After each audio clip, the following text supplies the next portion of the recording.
इस्तीफा मोदी सरकार में दुर्लभ घटना है और धर्मेंद्र प्रधान मोदी सरकार में इस्तीफा देने वाले केवल दूसरे मंत्री हैं। ये क्यों महत्वपूर्ण है, समझा रही है इंडियन एक्सप्रेस की हमारी साथी अनघा जयकुमार। केंद्रीय शिक्षा मंत्री धर्मेंद्र प्रधान ने शनिवार 25 जुलाई को प्रधानमंत्री नरेंद्र मोदी को अपना इस्तीफा सौंप दिया। ये इस्तीफा नीट यूजी परीक्षा के पेपर लीक की खबर सामने आने के 2 महीने बाद आया है और ऐसे समय में आया है जब पूरे देश में नई नई बनी कॉकरोच जनता पार्टी और विपक्षी दलों के नेतृत्व में भारी विरोध प्रदर्शन चल रहे हैं।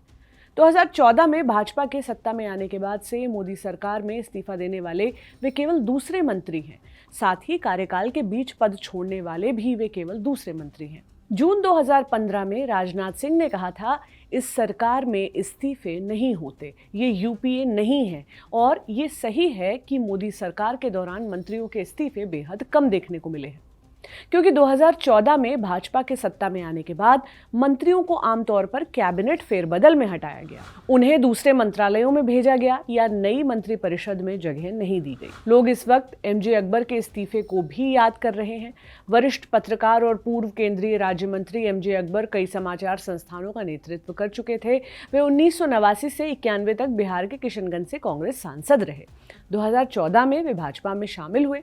15 में उन्हें राज्यसभा भेजा गया और 2016 में पहली मोदी सरकार में विदेश राज्य मंत्री बनाया गया। 2018 में मीटू आंदोलन के दौरान पत्रकार प्रिया रमानी ने 7 अक्टूबर को सोशल मीडिया पर पोस्ट कर एमजे अकबर पर यौन उत्पीड़न का आरोप लगाया। इसके बाद कई अन्य महिला पत्रकारों ने भी उनके खिलाफ इसी तरह के आरोप लगाए। उस समय नाइजीरिया के आधिकारिक दौरे पर गए अकबर ने इन आरोपों को बेबुनियाद और गढ़े हुए बताया, लेकिन 17 अक्टूबर 2018 को उन्होंने इस्तीफा दे दिया। उन्होंने कहा कि वे इन आरोपों का व्यक्तिगत हैसियत से अदालत में सामना करना चाहते हैं।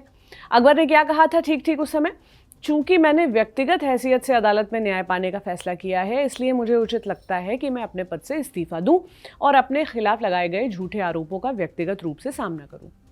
इस्तीफे से 2 दिन पहले उन्होंने प्रिया रमानी के खिलाफ आपराधिक मानहानि का मुकदमा दायर किया था। फरवरी 2021 में दिल्ली की एक ट्रायल कोर्ट ने रमानी को बरी कर दिया। अदालत ने कहा कि यौन उत्पीड़न के खिलाफ आवाज उठाने के लिए किसी महिला को दंडित नहीं किया जा सकता और प्रतिष्ठा का अधिकार गरिमा के अधिकार से ऊपर नहीं हो सकता। इसके बाद अकबर ने इस फैसले को चुनौती दी और दिल्ली हाई कोर्ट में ये मामला अंतिम सुनवाई के लिए सूचीबद्ध है।